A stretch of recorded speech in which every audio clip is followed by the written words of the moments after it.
Hi guys, Tiffany here from Life of Lee's, and I know this isn't the best lighting or the best backdrop, and the fan's probably annoying spinning over here, but I just have a few minutes, and so I want to try to record some videos, some sit-down videos, and talk to you guys about some things I want to share with you guys.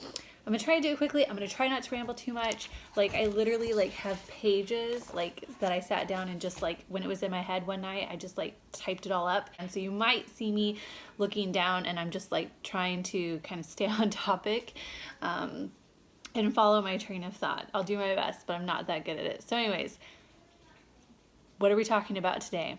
Today we're talking about homeschooling high school. So totally about high school. Some of the things I'm going to talk about today is not me saying this is how you should do it, but this is just to help guide you, people that feel totally lost, people that feel unsure, to kind of give you some pointers, help you into the right direction. Some of these things we're going to talk about is going to be about homeschooling high school, but it's going to be related to public school. And how it's connected and stuff. And that's not me saying that you should follow the public school path, that you should teach your kid. I'm not doing that. I'm just trying to help you in the best way I know how and give you the information that I feel a lot of people that question and aren't sure about homeschooling their high schoolers, even if they've homeschooled other grades, that these are kind of things that they think about and look at and wonder about. So with that all in mind, first off, the first thing is homeschool laws and requirements vary by state. So you need to look into your state and what the homeschool laws or requirements are for your state, because they most likely will differ from the state I live in, unless you live in the same state as me. I live in the state of Texas, and there are some states that are very similar, if not the same, as Texas laws and requirements, but overall, the majority of the states in the U.S. are not the same as Texas laws and requirements. Also, it's raining and thundering and lightning, so if you hear that. Okay, so first things first, check into the laws in your state to make sure that you'll be meeting those laws and requirements. Second of all, I'm obviously not a professional, so don't just say, well, Tiffany says, so that's the way I'm going to do it. That's what I have to do. No, I'm not a professional, so this is just me talking to you, trying to help guide you and give you some ground and some support, but you still need to look in things for yourself. You need to look into your state, think about your family, your child, and make homeschooling fit your needs for all that, okay? With that all being said, if you are considering homeschooling your high school, if you're considering homeschooling your high schooler, but you're unsure for various reasons if you should or can or want to or whatever, then this video might be helpful to you. One of the very first things that I think you should really consider when it comes to homeschooling your high schooler is that you don't have to homeschool through all 4 years of high school, but it can be problematic if you want to return them to public school, okay? So I'm not saying that you should just do partial and then return them to public school or anything. I'm just saying that if you were thinking, well, I want to homeschool them for this year and the next year, but for their senior year, I want to put them back into public school so they can finish out there. That could be problematic, okay? This is why. Whatever school you would choose to re-enroll them into can require whatever they want, okay? Really, truly, they can require whatever they want of you. So they could require testing, they can refuse to carry over any credits that they achieved at home, they can refuse to place them in whatever grade that you think is appropriate, etc. So if your intention is to not homeschool all the way through graduation, you really need to take that all into consideration. And how might you look into that? You can talk to your local public school if you would be knowing that would be the school district you'd want to put them into per se, and see what they normally do and how they normally treat that situation. But even if you talk to somebody and they say one thing, you could find the situation to be completely different when you go to do that. So again, really think about, am I going to do this? Am I going to homeschool my high schooler through to graduation? Okay, that's ideal. That doesn't mean that you cannot return them to public school. I'm not saying that. I'm just saying that it might be a problem trying to do that. Now, the funny thing is the flip side of that, okay, is it's pretty funny actually, is that if you should choose to homeschool till graduation, till you graduate your child from high school, you will not find it difficult to enroll your child into college or university or trade schools. That's not to say that there might not be the rare higher education institution that you might find some kind of like difficulty if your child should want to go to that college or trade school or whatever. Maybe they hadn't really dealt with homeschoolers before, or maybe they're just a little bit out of the norm of the general college and university, etc. So it's not to say that you won't come across any problems, but generally speaking, colleges, universities are very homeschooler friendly. In fact, a number of colleges and universities actively recruit homeschoolers. When you're looking into higher education for your homeschoolers, when you're graduating them or have graduated them, you will find that those higher education places are going to be looking for the same things from your child that they would look for from a public schooler or a private schooler. What would those things be that they'll be potentially looking at, right? A diploma, a transcript, SAT or ACT test scores, if applicable. So how do you get those things, right? A diploma, you would print and you would sign it as their educator, as the person graduating them. Same with like a transcript. And as far as an SAT or ACT scores, they work the same for homeschoolers as they do for anyone else. So you would go to those testing sites and do those tests if you chose to, if you wanted to do them, just like anybody else, right? So while a high school, if you chose to re-enroll your child into a public high school before graduation, they might be picky, they might give you a hard time, you might find it difficult. Most likely with a higher education, you're not going to have any problems. They'll be more than happy to take your child, just like they would be happy to take any other public or private schooler, given that they meet the qualifications. They're no less likely to get in than anyone else. So what are colleges looking for on those transcripts that you would need to do for your child? Well, you can check with whatever colleges or universities, etc., that your child is interested in, and get straight from them what they would be looking for. That's really not hard information to find, and you can even just call them up and chat somebody up, and they will point you to the information you need and give you the answers you need. It's not that difficult. But in general, they're going to be looking for your student to have the same sort of base subjects that their public or private school counterparts would have. So if you are very concerned about this, you can plan your high school curriculum two ways, okay, to help ease those concerns about your child getting into some higher education place. One way is you can plan your high school curriculum so that the particular subjects that a particular college or university wants to see will be studied, okay? So you can just go straight to that college or university, or colleges and universities or trade schools or what have you that your child is interested in. You can just write it down, print it off, whatever, of what it is that they will be looking for and will want to see, and you can just make sure that that is what your child does, those exact things. Maybe your child doesn't know what specific college or university or what they even want to go to school for, so you can't really do it that way. The second way would be to look at your local high school's college graduation requirements. So whether it's the high school in your town or, the high schools in the several towns surrounding you, you can look and see what their requirements are. Again, that information is not hard to find. That information can usually be found on the school's website. You could call up the school and speak to somebody there. You can also look and see specifically which courses they offer for, say, 4 language arts credits or whatever it may be, and plan your high school curriculum to match their graduation requirements. So you would look and say, okay, well, they say that you have to have 4 language arts credits. Well, what courses qualify for those 4 language arts credits? Again, that information is not hard to find. You can usually find it right on there where they list like the different classes that they offer, American literature, British literature, world literature, whatever it may be, and see what they offer. And you can say, okay, well, we need 4 just like them, just to be on the safe side, and we're going to make sure that we do only the same type of courses that they do. You can do that. Well, at this point, now you might be going, okay, great, but what equals a credit or a half credit or whatever? How do I know that my child is earned a credit? First of all, really, truly, unless your state says otherwise in some way, shape, or form, what qualifies as a credit is up to you. But to really make you more at ease and simplify that, I'm going to tell you what like a high school would consider to qualify as a credit, right? So one credit is about 120 to 180 hours of work. 150 is about your average, right?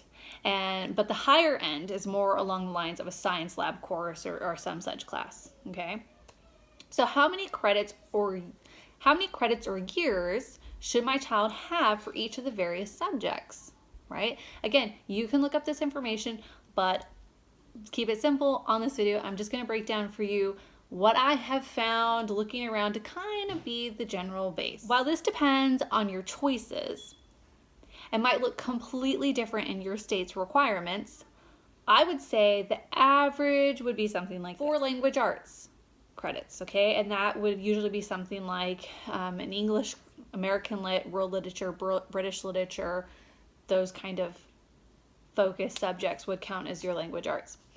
4 math credits, and that is usually this, and usually in this order: Algebra 1, Geometry, Algebra 2, higher math like pre-calculus, calculus, or something like a business math, okay? So your child, this, generally speaking, they need to do algebra, geometry, and algebra 2, and like at least like a business math or something like that to make those 4 credits. They're not required to do pre-calculus or calculus. I don't think I've ever seen anywhere that stated that they're required a pre-cal or calculus for graduation. But algebra 1, geometry, algebra 2 is pretty common requirement, and then an additional credit of math. 4 social studies. So what would that look like? American history, world history, geography, government. Oh, there's like a little bug flying around. So usually we do like a focused American history if you're in the US, and then like a world history, and like a credit in geography and a credit in government. Something like that would be pretty standard for social studies credits for a high schooler. For science, 4 credits, and that would usually do something like physical science, biology, chemistry, and some sort of additional science credit. But generally you want a physical science, a biology, and a chemistry, and you usually want those to be lab courses. So you want it to be pretty heavy with like labs where they're hands-on, they're experimenting, they're doing things, okay? That's usually pretty expected run of the mill for high schoolers, I believe.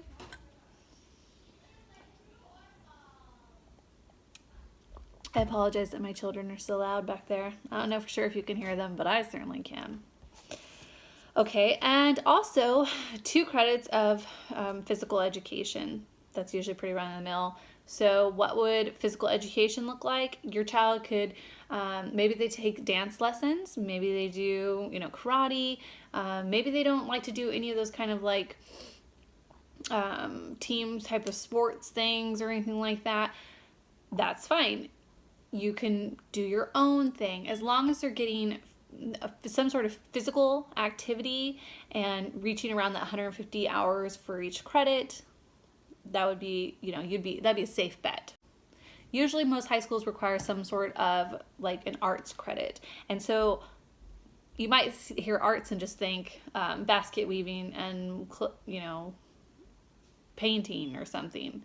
But it's such a broad spectrum when you think of arts. It's music, it's dance, and even with music, it's not necessarily playing an instrument or being in a band or something. It could be studying music. So there's just so many options, but something in the arts category, a credit's worth of something in the arts category. 2 credits of foreign language. I would actually say 3 is probably more common, really, which would usually look something like 2 credits, 2 years of studying the same language, and then another credit of an additional language, but 2 credits. And I really do recommend that if you're only going to do the 2, that it's 2 credits of the same language, because usually a year or 1 credit of studying a language doesn't make a person fluent, and I think that's why they generally push for those 2 years of the same language. And a foreign language can even be sign language, of course. Usually a credit or like a half credit of speech. And you might think, well, how in the world can I do speech? Again, you're teaching your child how to speak properly, how to speak in front of people, that kind of thing. And there's so many different ways you can do it. And also a credit in technology applications. Again, technology applications, that's a huge spread. There's just so many things that could be, really anything to do with technology. But I would recommend that if you just want to make sure that your child is getting their base needs met, that they're going to be prepared, I would recommend that if you're not going to do anything else, to at least do like a credit's worth of, typing and learning some basic programs and how to use the internet, that kind of thing. Just really basic stuff, at least, because it's good for your child. They would need that. And then also, there would be electives, and so somewhere around 4 credits of an electives, if not more. And this can be academic, or it can be things that are just for fun. But usually having at least a couple academic electives is a really good thing. It looks really good. Really, I think depending on what college or university or trade school your child might want to go to, or let's say they went into a trade school that maybe doesn't take a lot of people every year, and if they were to do their electives as an academic that goes along with that trade they're wanting to learn, well, that's going to look really great, and it's going to give them an advantage. And they're going to enjoy. It's always more fun to learn about things that interest you, right? And things that are fun, you care about, and you want to do. Like I said, really overall, what you teach your child and when you teach them is up to you, okay? When you graduate your child is up to you.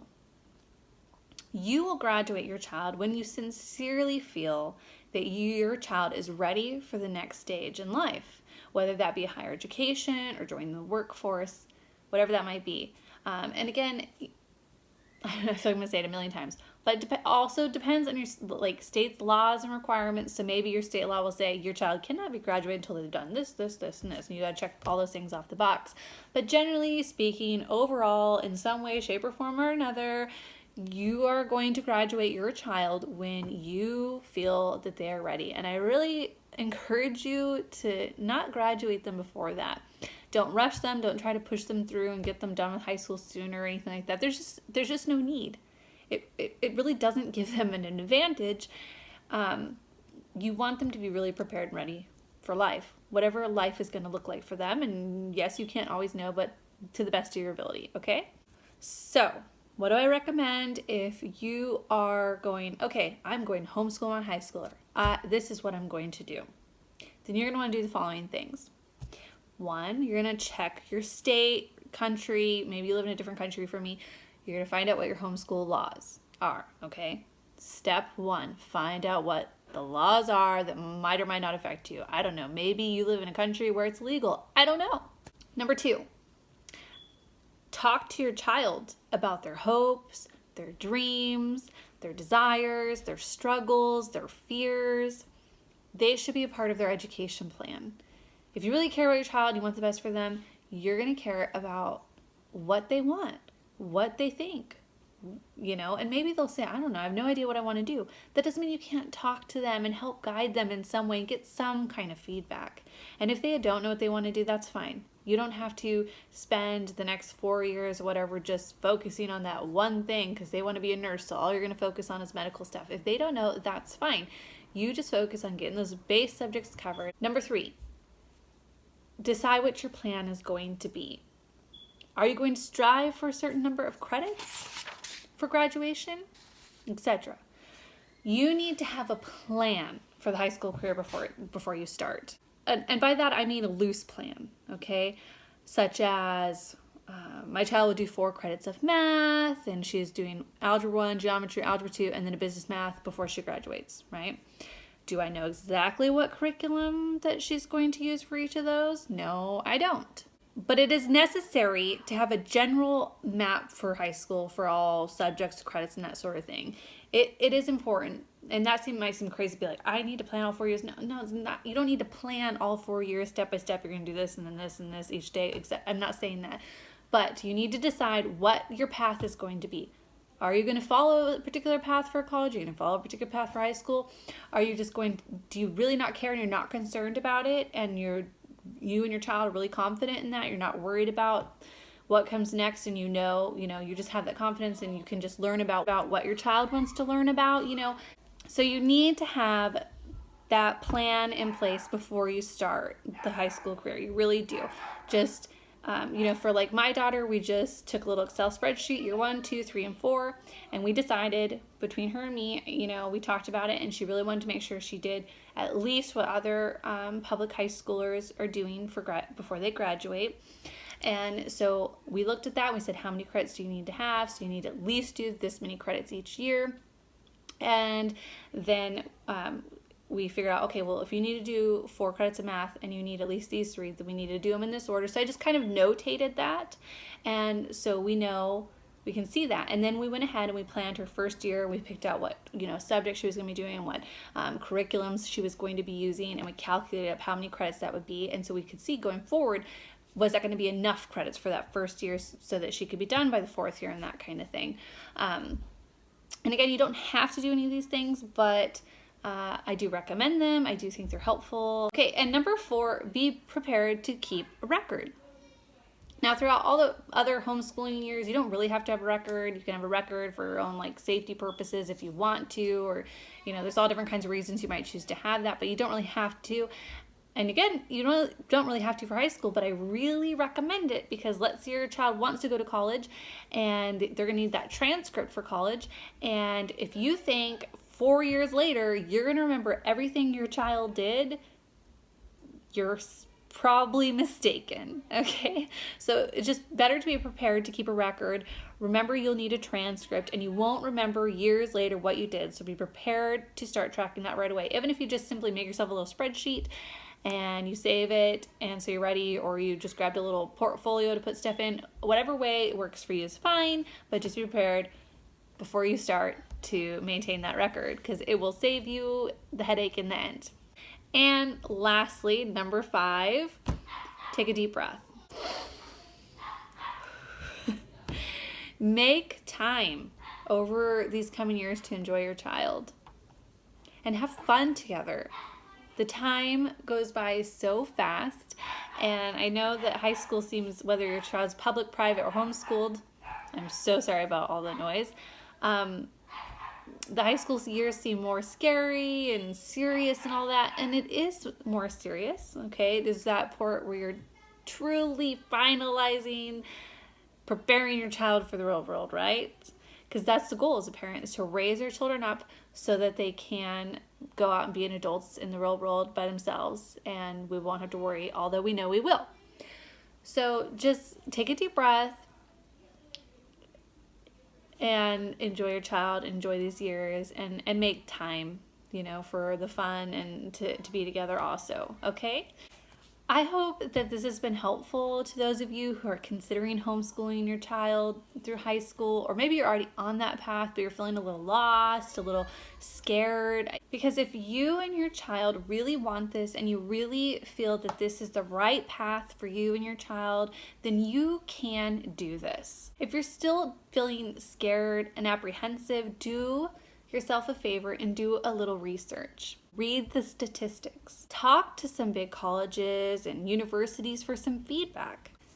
There is so much out there that shows that this works and works well. Statistically speaking, homeschoolers go on to be valuable members of their communities and society as a whole. Homeschoolers generally thrive in college and go further than their counterparts. I'm not saying any of this to be negative towards public schoolers or private schoolers or anything like that, because many of them do well and do amazing things. And of course, there are homeschoolers that don't do much of anything, or let alone much of anything for society. There are always good and bad apples in every tree, right? But you will find that the statistics will speak the opposite, or will oppose the ideas and beliefs of those that are anti-homeschool. So if you're still feeling a little unsure, doing some research on that front can be very reassuring to you, or to other people that are important in this decision that might be apprehensive as well. If you have any questions, please feel free to leave them down below and I will do my best to answer them, or maybe another viewer will see it and help answer the question as well. Also, if you are watching this and you've homeschooled through high school, I would love it if you would leave bits of tips and information or your own experiences down below for other people that are viewing this. That might be very helpful to them or to me. Thanks so much for watching, guys, and if you like this video, make sure to give it a thumbs up so I can keep making more for you guys if I know that there's people out there that are interested. And feel free to subscribe to see more homeschooling and family related videos. This channel is mostly going to be about homeschooling. That is my goal and my idea, and the whole reason why I'm on here is to help other people that are homeschooling or thinking about homeschooling. I just really want to encourage other people, and if people that aren't homeschooling or are never going to homeschool, that maybe know other homeschoolers or questioning it or have concerns, maybe that, I'm hoping that this will help ease some of those concerns and normalize homeschooling more. Although homeschooling is pretty more normalized than people think. I mean, there's over 2 million people in the United States right now that are homeschooled. And I recognize that's a small percentage, but it's never going to be as big as public school or private school, because simply most homeschoolers have one parent that stays home and doesn't work, and that's not always achievable, although there are single parents that work and homeschool. So, but you know what I'm saying, it's never going to grow to such a huge amount because simply just not everyone can do it for various reasons, right? But it is gaining in popularity, and as the years have come, I mean, the amount of people that are homeschooled has just gone up and up and up and up. And like I said, right now, today, there are at least 2 million children being homeschooled. So anyways, like I said, this channel will be mostly about homeschooling, but you might find some other material from time to time here. So anyways, that is all. Thanks again for watching. I'll see you guys again soon. Bye.